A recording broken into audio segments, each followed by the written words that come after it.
तो ये जो है आपका 30 नवंबर का न्यूज है। अच्छा देखो, क्या करना है ना कि जैसे आप लोग को ज्योग्राफी में क्या करना है, ज्योग्राफी में एक आपका चैप्टर है मैपिंग करके, जीएस पेपर 1 का है। ठीक ना। तो अब क्या करोगे, पूरा वर्ल्ड का तो पढ़ोगे तो पॉसिबल नहीं है, पॉसिबल है बहुत समय लगेगा। तो जो पेपर में आती है ना मैपिंग टाइप, वहीं से आपको कवर करना चाहिए। और इसे देखते रहो बीच बीच में, 10 सेकंड का रहता है, 10 सेकंड में आपका याद हो जाएगा। तो देखो, एक गोलान हाइट है, क्या है, गोलान हाइट कहाँ पे है, तो देखो, दिख रहा है फिगर, जैसे ये है सीरिया, और इधर क्या है, बता, नहीं दिख रहा है, इजराइल।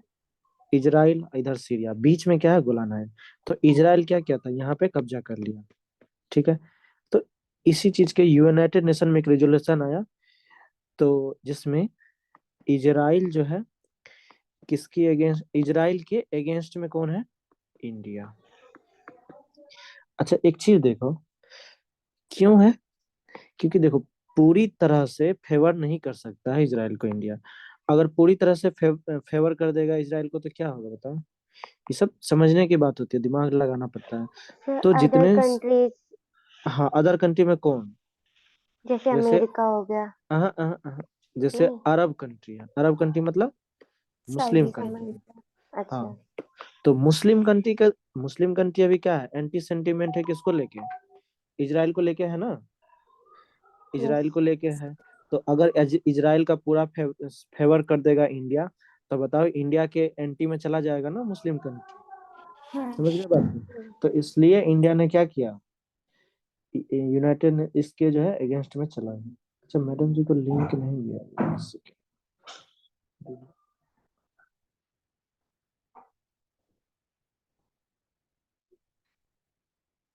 ठीक ना। तो एक सेकंड रुक जाओ, मैडम जी को।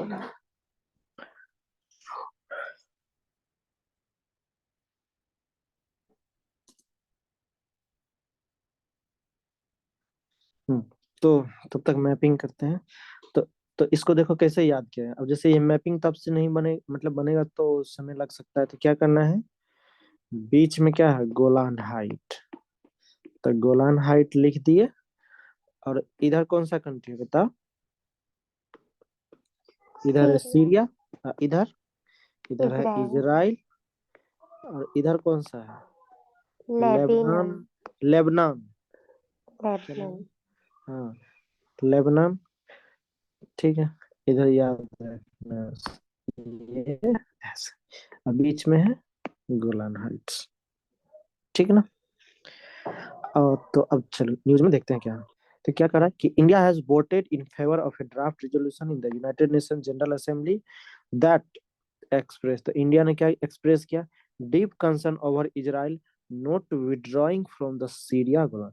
तो जो कब्जा किया है ना गोलान हाइट पे सीरिया में, तो वहां से क्या किया है, अभी तक जो है विड्रॉ नहीं किया है अपना कब्जा को, कौन, इजराइल। तो इसी पे चिंता व्यक्त की है किसने, इंडिया ने। आ गई समझ में न्यूज, नहीं समझ में आया। ओके सर, मतलब इंडिया ने चिंता व्यक्त की है। मतलब चिंता व्यक्त किया मतलब अगेंस्ट है, इजराइल के अगेंस्ट है। ठीक ना। तो इजराइल मतलब इंडिया ने वोट जो किया ना यूनाइटेड नेशन में अगेंस्ट, इजराइल के अगेंस्ट, मतलब कि आपको क्या करना चाहिए था, वहां से कब्जा अपना हटा लेना चाहिए था, कहाँ से, गोलान हाइट से। आई बात समझ में, नहीं समझे, किसको नहीं समझ में आया जल्दी बताओ, इसमें कुछ हाँ भी ठीक नहीं है, है। समझे सर। ठीक है। तो अब देखो आगे क्या लिखा हुआ है, कि बहुत सारे और भी कंट्री है जो क्या हुआ, इनके अगेंस्ट में गए। तो थोड़ा सा ये याद रखना है कि सीरियन गोलान जो है किधर है, तो सीरिया के साउथ वेस्ट में, देखो ये हुआ सीरिया, तो इधर है ये पूरा, तो ये साउथ वेस्ट में है। इजराइल इसको कब किया था कब्जा, तो 5 जून 1967 को, ये नहीं पूछेगा आपसे कभी नहीं। ठीक ना, लेकिन हाँ, ये मैपिंग में आपको पूछ लेगा। और भी कुछ कंट्री हैं जो क्या है इसके अगेंस्ट में है, तो कौन कौन से हैं, तो ऑस्ट्रेलिया, कनाडा, इजराइल, क्या कहते हैं, यूके एंड द यूएस, क्या क्या वोटेड अगेंस्ट इट। ठीक ना। तो ये सब क्या है, सारे इनके अगेंस्ट में है। किसके अगेंस्ट में, ये लोग सीरिया के अगेंस्ट में। इजराइल के। नहीं, ये लोग सीरिया के अगेंस्ट में है। सीरिया ने क्योंकि भी किया है क्या? इजराइल तो इसमें खुद ही है। ठीक है।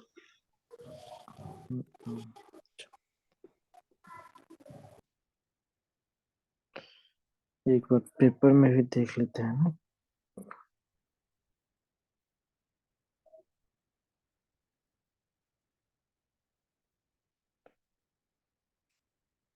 ठीक है।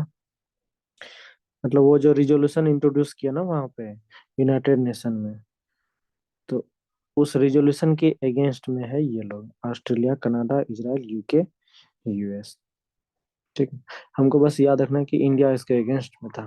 मतलब आपको कंसेप्ट बिल्डिंग दिमाग में रहना चाहिए कि ऐसा क्यों किया इंडिया।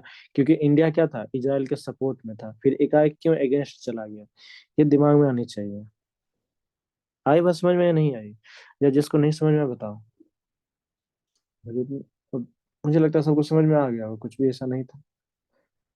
चलो, अब देखो ये एक हायर एजुकेशन, ये आपके सिलेबस में है, जीएस पेपर 2 में, हायर एजुकेशन। पहले आपको थीम बताते हैं, थीम बताने के बाद ना जब न्यूज पढ़ के बताएंगे तो आपको इजी लगेगा। जैसे यहाँ क्या लिखा है, how universities and industry can collaborate. तो क्या चीज है, तो जो हमारा हायर एजुकेशन है, हायर एजुकेशन मतलब यहाँ क्या हो गया, जो रिसर्च वाले होते हैं ना, जैसे आईआईटी हुआ, इनकी बात कर रहे हैं। तो कहता है क्या कि जैसे जो हायर एजुकेशन है इसका काम क्या है, चीजों पे रिसर्च करना। ठीक है। इंडस्ट्री का क्या काम होता है, प्रोडक्ट बनाना, माल तैयार करना। तो कहता है कि अगर ये हायर एजुकेशन, ठीक है, अगर इंडस्ट्री के साथ क्या करें, कोलैबोरेट कर दे, तो बेनिफिट होगा या कि नहीं होगा, होगा। Yes sir. कैसे, कुछ बता सकते हो कैसे? सर अगर वो रिसर्च करेंगे और वो अगर इंडस्ट्री को बताएगी कि आप फॉर एग्जांपल आप ये प्रोडक्ट अच्छा है, तो आप कंपनी उस वही प्रोडक्ट का प्रोडक्शन करेगी जिससे कंपनी को बेनिफिट होगा। देखिए, मान लीजिए हमको एक मोबाइल फोन बनाना है, ठीक है ना, और मोबाइल फोन क्या करना है, ऐसा बनाना है जो सबसे चीप हो, मतलब सस्ता हो, और क्या हो, क्वालिटी पर्पस हो, मतलब गुड क्वालिटी भी हो, स्ट्रॉन्ग हो, नेटवर्क अच्छा हो, और आर्किटेक्ट अच्छा हो, दिखने में अच्छा हो। तो इंडस्ट्री खुद से नहीं करेगा ना ये काम, इंडस्ट्री का तो काम है कि फार्मा तैयार है उसमें मटेरियल डाले बन के निकल गया। अब ये सारे चीज जो मीट करेगा, चैलेंजेस, तो इसे कौन करता है, यही रिसर्चर तो करते हैं। समझ गया। तो जिस भी इंडस्ट्री को कोई चीज की जरूरत पड़ेगा तो वो क्या करेंगे, डिमांड करेंगे हायर एजुकेशन सिस्टम से कि हमें ये चीज चाहिए, कैसे होगा। तो फिर वो क्या करेगा, प्रैक्टिकली रिसर्च करके देगा। क्योंकि जो हायर एजुकेशन वो क्या करते हैं, थ्योरी पढ़ते हैं, प्रैक्टिकल का उतना मौका नहीं मिलता। लेकिन जब ऐसे कोलेबोरेशन होगा इंडस्ट्री का, किसके साथ, रिसर्चर के साथ, मतलब हायर एजुकेशन के साथ, तब काम इजी हो जाएगा कि नहीं हो जाएगा। थीम समझ में आई, पूरा न्यूज में, मतलब पूरी एडिटोरियल में यही बात लिखी हुई। समझ में आई ये चीजें जो मैंने अभी कहा? Yes sir. किसको समझ में नहीं आया, जल्दी बताओ, जल्दी बताओ। देखो सिंपल लाइन में बताते, जैसे मान लो कि आप लोग को यूपीएससी करना है, तो यूपीएससी तो करना तो आप ही को खुद है। अब जैसे मैं आपको पढ़ा रहा हूँ, तो मैं आपको क्या कर रहा हूँ, उसमें हेल्प कर रहा हूँ। तो दोनों मिलके कोलेबोरेशन है ना, कोलेबोरेट करके दे रहे हैं, तो दोनों को फायदा हो रहा है। तो जैसे मैं आपको पढ़ा रहा हूँ तो क्या हो रहा है, मेरी इकोनॉमी जनरेट हो रही है, और आपकी क्या हो रही है, आपका जो गोल है आप उसके टारगेट के करीब कर रहे हैं। तो कोलेबोरेशन हुआ, नहीं हुआ? Yes sir. अब आ गया होगा समझ में क्या कहना चाह रहे हैं। चल, अब देखो पहला क्या बोला कि हायर एजुकेशन इंडस्ट्री जो है, HEI,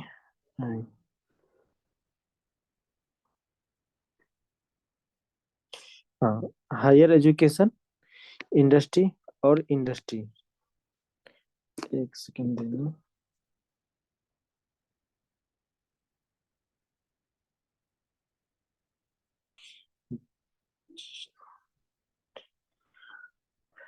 अच्छा देखिए, कहता है कि दोनों जो है, ये हायर एजुकेशन और जो हमारा इंडस्ट्री है, तो कोलेबरेट कब होगा?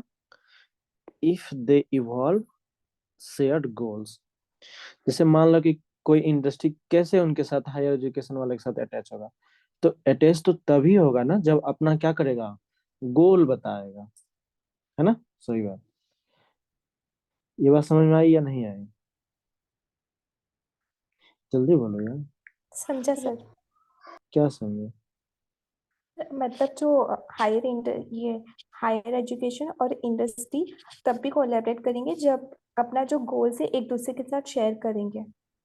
हाँ, तो इंडस्ट्री वाले का जो गोल है बताएगा तब तो रिसर्च हाँ। करेगा। यस। ठीक है। चलो। हम्म, एक सेकंड। ये खोज रहे हैं कि आई का मतलब क्या है, इंडस्ट्री ही हो।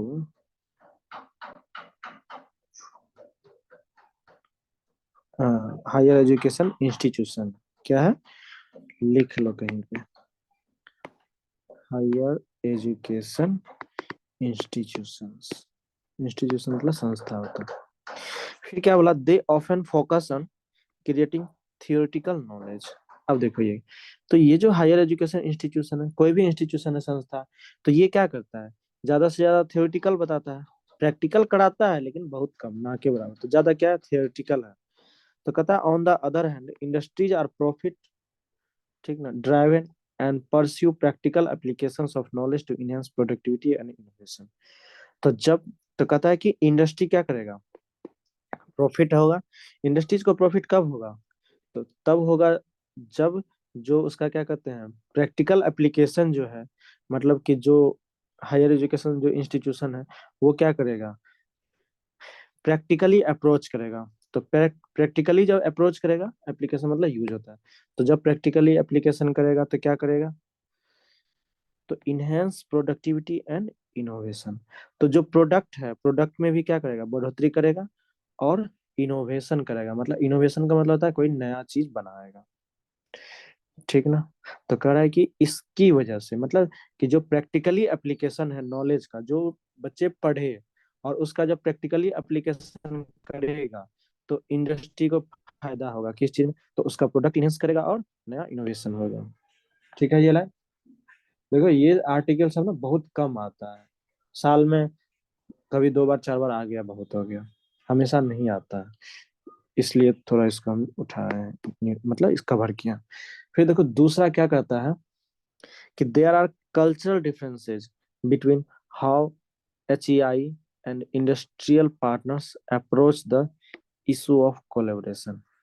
अब देखो, कल्चरल डिफरेंस भी होता है दोनों में, तो कल्चरल डिफरेंस तो होगा ही, क्योंकि इंडस्ट्री का अलग कल्चर होता है और जो एजुकेशन सिस्टम है इसका अलग कल्चर होता है। अब देखिए, कहता है लेटस से, मान लीजिए कि HEI is collaborating with an industrial partner. तो मान लीजिए कि क्या हुआ कि हायर एजुकेशन सिस्टम जो है या संस्था जो बोलिए, अगर ये किसी इंडस्ट्रियल के साथ क्या हुआ, पार्टनरशिप किया, ठीक ना, on a research project associated with sustainable energy.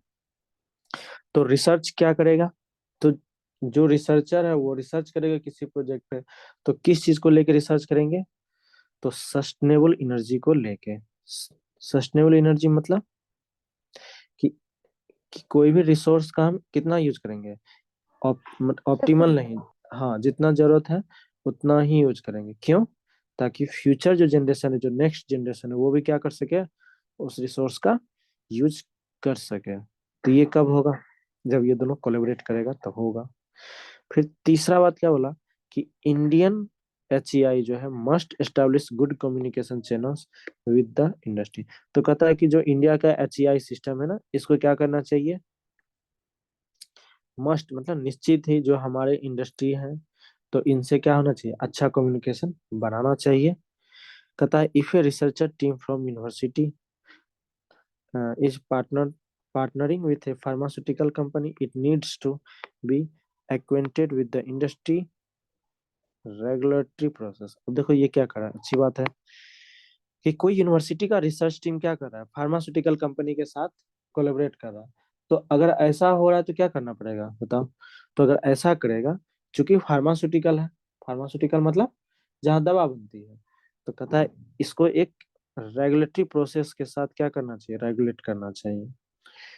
मतलब जो जो क्वालिटी होना चाहिए फार्मास्यूटिकल्स में, वो सारे को क्या होना चाहिए, फॉलो होना चाहिए, क्योंकि दवा बन रहा है ना, कुछ गलत नहीं है। ठीक है। हम्म। फिर क्या करा, चौथा देखिए,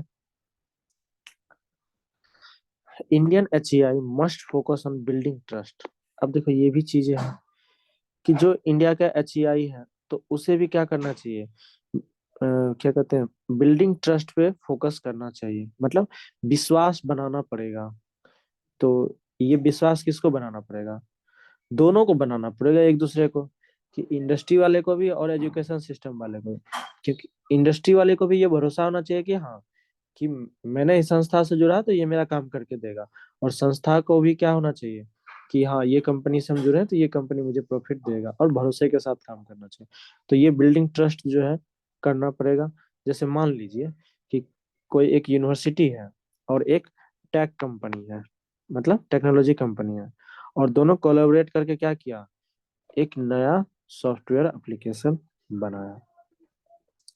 तो नया सॉफ्टवेयर एप्लीकेशन बनाया, तो जब बन गया तो किसको काम देगा, इंडस्ट्री को।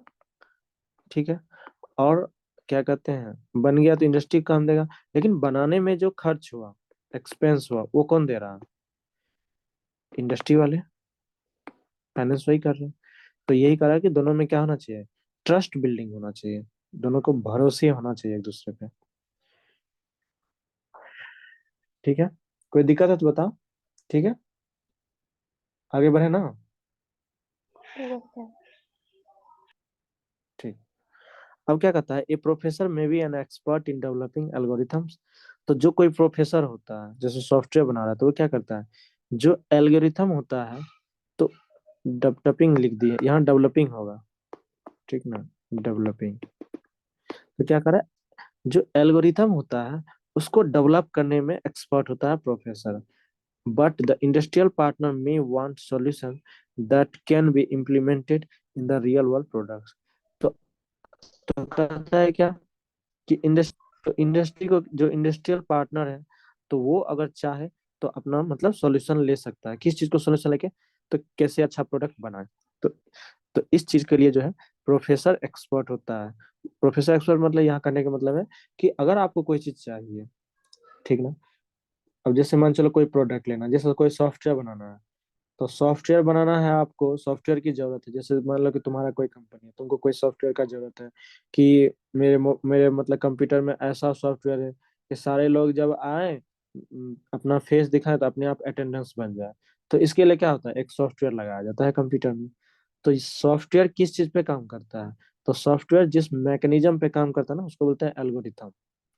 तो इस चीज में एक्सपर्ट कौन होता है, जो यूनिवर्सिटी के प्रोफेसर है वही होंगे, इंडस्ट्री का तो मालिक नहीं होगा, है ना।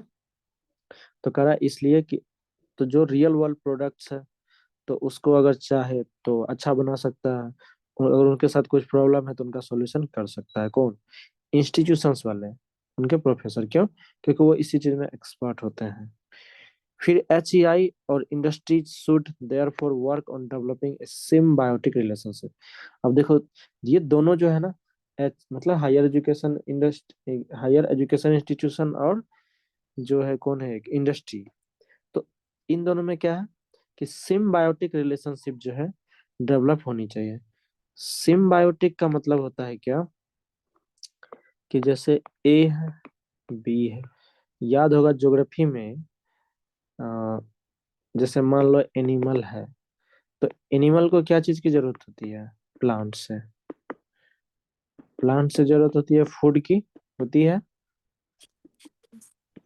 और शेल्टर की। ठीक है।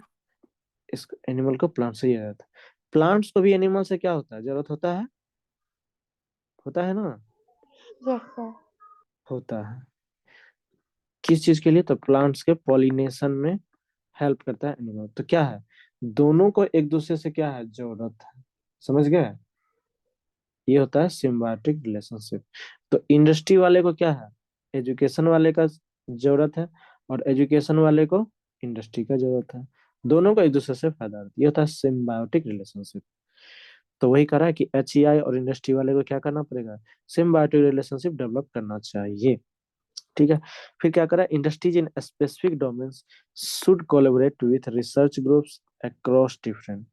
तो जो इंडस्ट्री वाले हैं उनको क्या करना चाहिए, स्पेसिफिक डोमेन मतलब जिस चीज को से एक्सपर्टाइज चाहिए, तो उस डिपार्टमेंट के रिसर्चर ग्रुप से क्या करेगा, कोलैबोरेट करके अपना काम कर सकता है।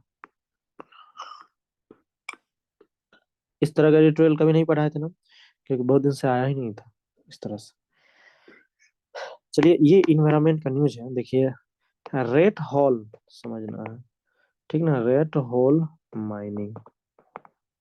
रेट होल मतलब समझते हैं, चूहा को देखे हैं आप लोग, यस तो सर। चूहा को देखे होंगे तो मिट्टी के अंदर देखना इस तरह का स्ट्रक्चर बनाता है। यस सर, उनका होल होता है अलग।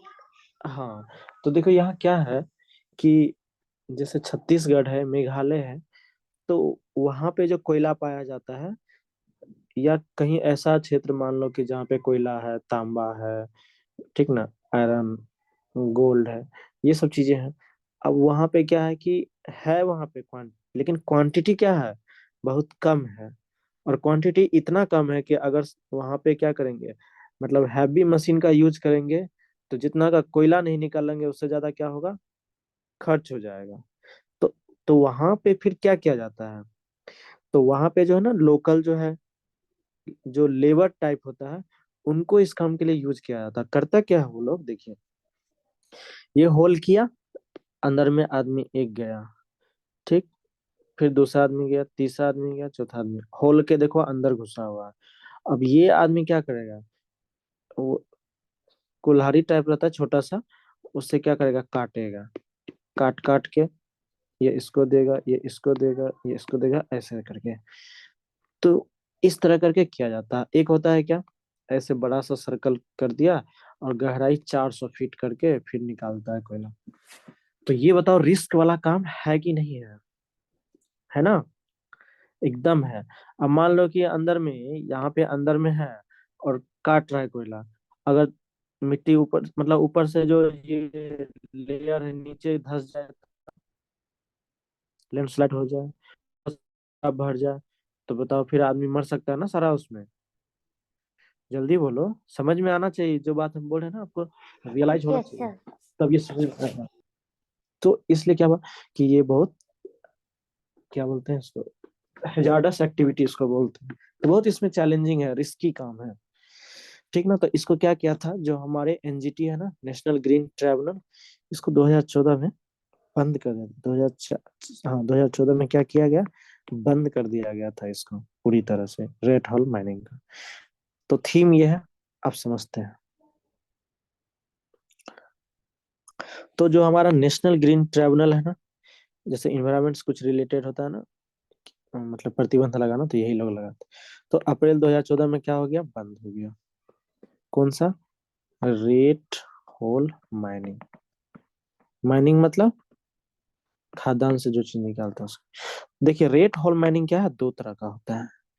तो एक में क्या होता है, it involves digging tunnels 34 feet deep, barely allowing workers to crawl in and out. तो जो अभी हम बता रहे हैं ना, वही बात ये लिखा हुआ। तो सबसे, तो क्या होता है इसमें, क्या होता है? तो क्या कह रहा है कि जो पहला वाला है उसमें क्या किया जाता है, 34 फीट जो है गहरा एक टनल बनाया जाता है। टनल मतलब सुरंग, सुरंग बना दिया। क्या बोल रहे हो, उसका कुछ कुछ बोल रहे हो क्या, बोल रहे तो बोलो। सु... चलो नहीं बोल रहे तो ठीक है, सुरंग देखो बन गया ये 34 फीट का। अब इसमें क्या होता है, जो लेबर होता है इसमें गया, बैठ गया, ठीक ना, ऐसे ठेहुना पे जो बैठते हैं ना, घुटने पे, बल पे, ऐसे करके बैठ के, और फिर क्या करता है, अंदर गया, और फिर जो है बाहर ऐसे क्रॉयल होके, मतलब रेंगते हुए ऐसे, ठीक ना, फिर बाहर आता है, ठीक ना। तो कहता है क्या, ये चीजें हैं। फिर कहता है कि the side cutting type of mining is usually done on hill slopes by flowing coal seam dark brown or black banded coal deposits within the layer of rock visible from the outside।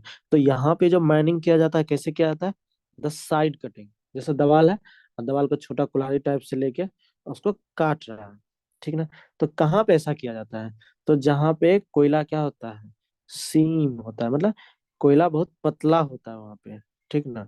तो ये पता कैसे चलता है कोयला पतला है, तो जब हम ऊपर से देखते हैं ना, जो रॉक्स का लेयर होता है, तो हमें दिखता है ब्राउन या ब्लैक कलर का दिखता है। तो पता चल जाता है कि यहाँ पे कोयला है, लेकिन क्या है, बहुत पतला है, ठीक है। तो अब बहुत पतला है तो क्या करेंगे, वहां पे यूज नहीं कर सकते बड़े बड़े क्रेन, क्योंकि खर्च ज्यादा हो जाएगा। तो क्या करते हैं, लेबर को बुला के क्या। दूसरा जो टाइप है, ठीक है, तो दूसरा टाइप को क्या बोलते हैं, बॉक्स कटिंग। पहला क्या था, साइड कटिंग, और दूसरा है बॉक्स कटिंग। अब इसमें क्या करता है कि एक सर्कुलर जो है बड़ा सा ऐसे गड्ढा करके, और ये जो इसका एरिया है 5 स्क्वायर फीट होता है, 5 स्क्वायर फीट नहीं, 5 स्क्वायर मीटर है, 5 स्क्वायर मीटर। और इसके जो गहराई होता है कुआं जैसे 400 फीट। बताओ, थोड़ा सा गहराई है, बहुत ज्यादा हो गया। अब कहता है miners who drop down in makeshift cranes or using rope and bamboo, क्या लिखे, ladders dig horizontally after finding the coal seam। अब वहां क्या किया जाता है, तो रस्सी रस्सी के सहारे जो है उसके अंदर फिर जाया जाता है, और फिर कोयला वहां से निकाला जाता है, ठीक ना। हम्म। अच्छा, ये जो माइनिंग है बंद क्यों कर दिया गया, बैन क्यों किया गया, तो देखो, the government has lit control over the land in Meghalaya.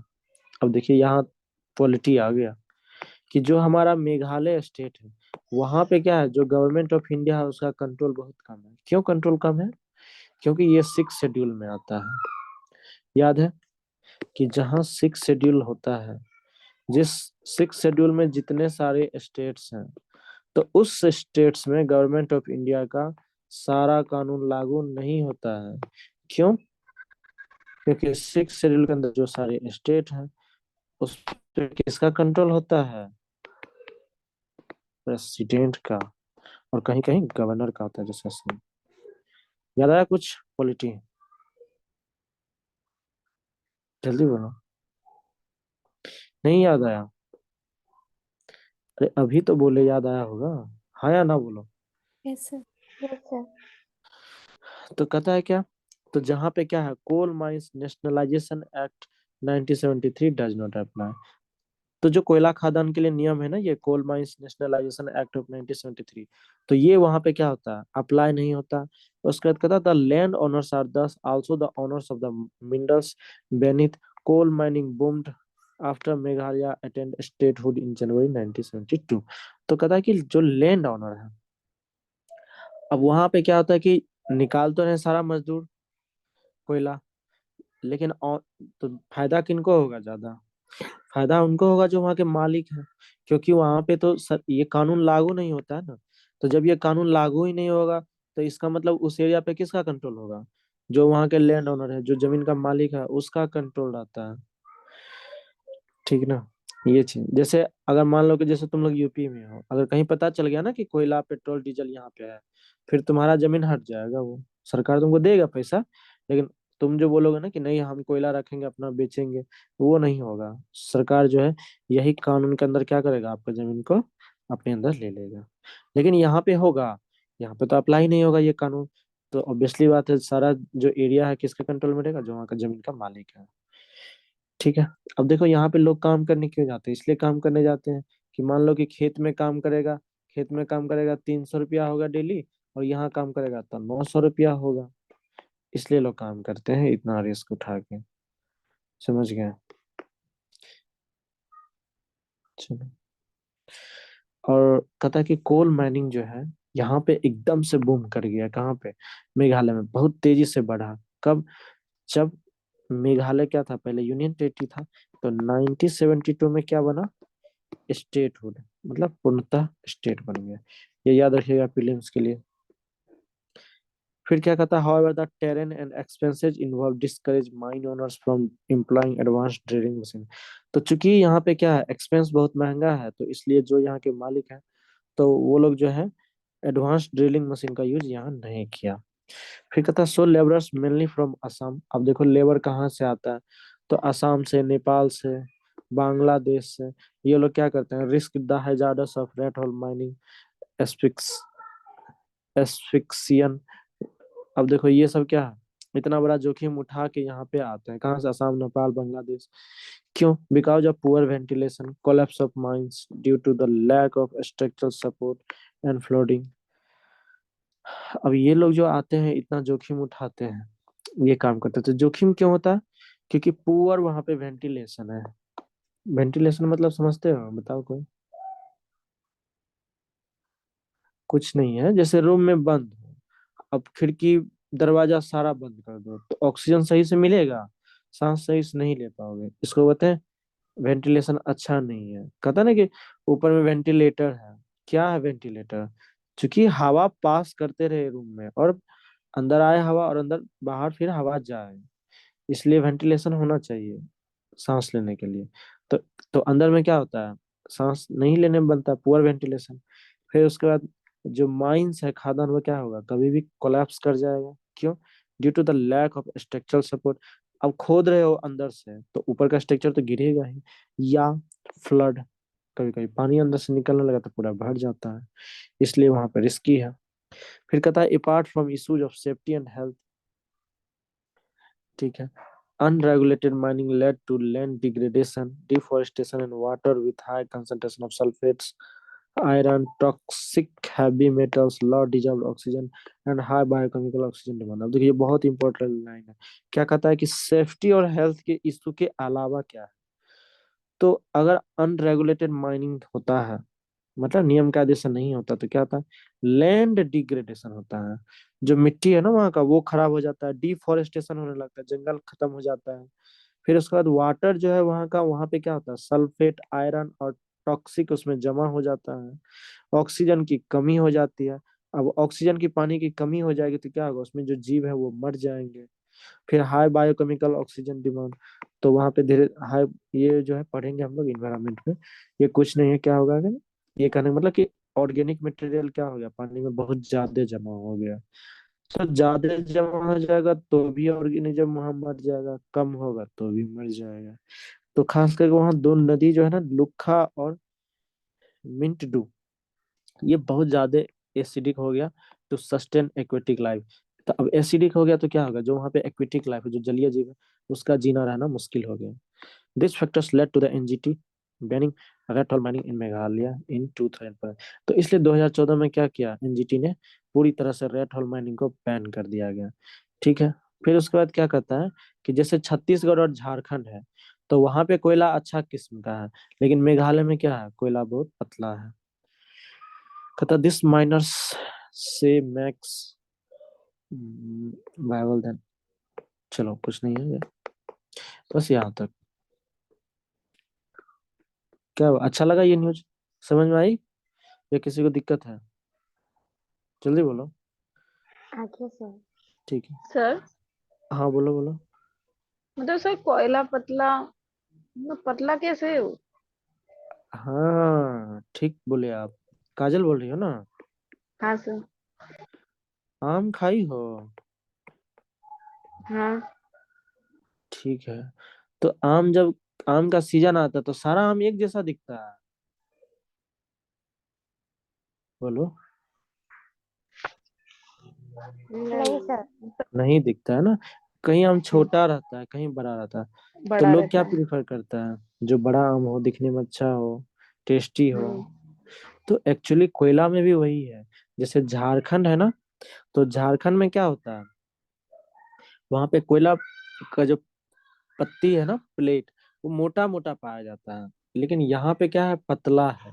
तो एक बार जैसे निकाले ना, तो बड़ा सा एरिया नहीं निकलेगा, कम एरिया निकलेगा, और क्वालिटी क्वालिटी भी वैसा नहीं रहता है, पतला सीट के रूप में निकलता है।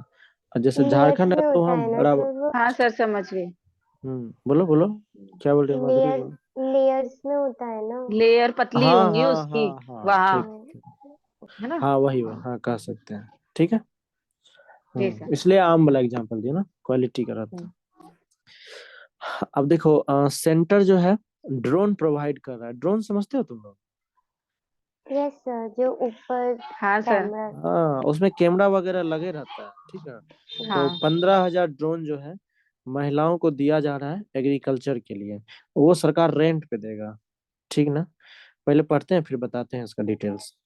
तो सेंटर क्या कर रहा है कि 15,000 जो है progressive women self help group, ये एक सेल्फ हेल्प ग्रुप है, तो इन लोग को जो रेंट पे, ठीक ना, रेंटेड आउट टू फार्मर्स, तो जो एग्रीकल्चर पर्पस काम करना चाहता है ना, उन लोगों को दे, मतलब एक SGH है वुमेन ग्रुप का, ठीक ना, वुमेन का, महिलाओं का, उसको दिया जा रहा है। और ये लोग क्या करेगी, किसानों को देगा वो रेंट पे, ये ड्रोन 15,000, ठीक ना। अब ये नहीं पूछेगा सर, मतलब UPSC वाला, ठीक ना, पूछेगा क्या, बताते हैं।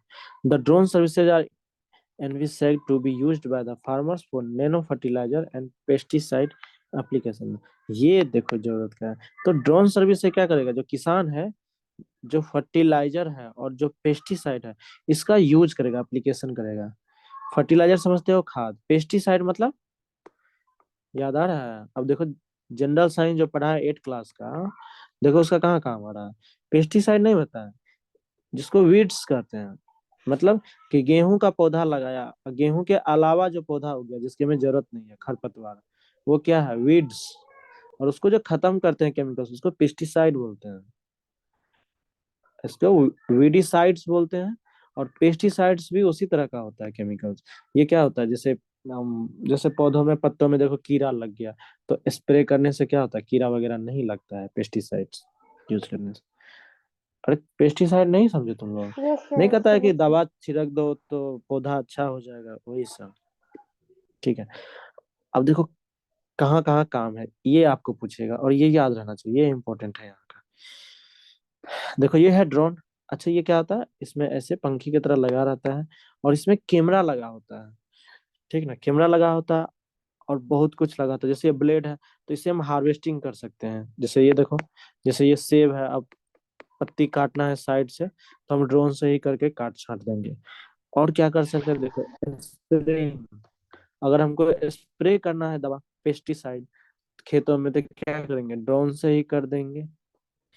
फिर मैपिंग, देखो मैपिंग भी कर सकता है। मैपिंग मतलब, मैपिंग कर देगा कि हाँ यहाँ पे कौन सा फसल लगाना है, नहीं लगाना, यहाँ की मिट्टी कैसी है, ये सारा जानकारी आपको मैपिंग के थ्रू मिल जाएगा। फिर उसके बाद सेंसिंग, कि चलो फसल पक गया नहीं पक गया, ये सब भी जांच कर सकते हैं। समझ रहे हो ड्रोन का क्या काम है एग्रीकल्चर में?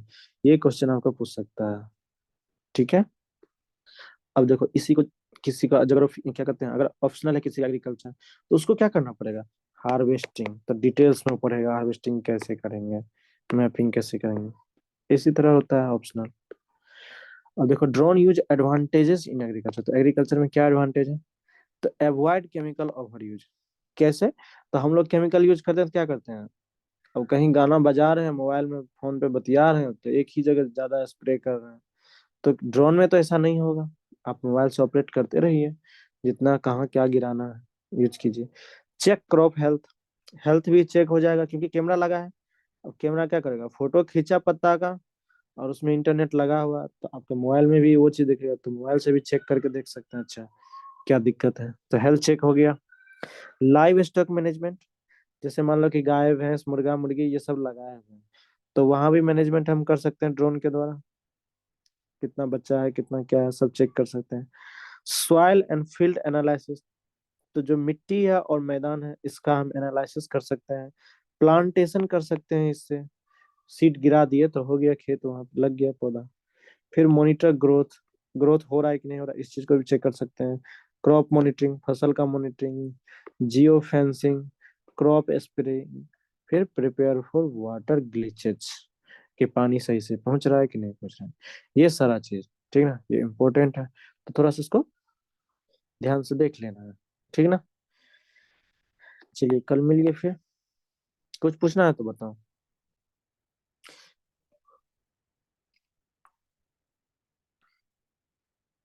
पूछना है किसी को?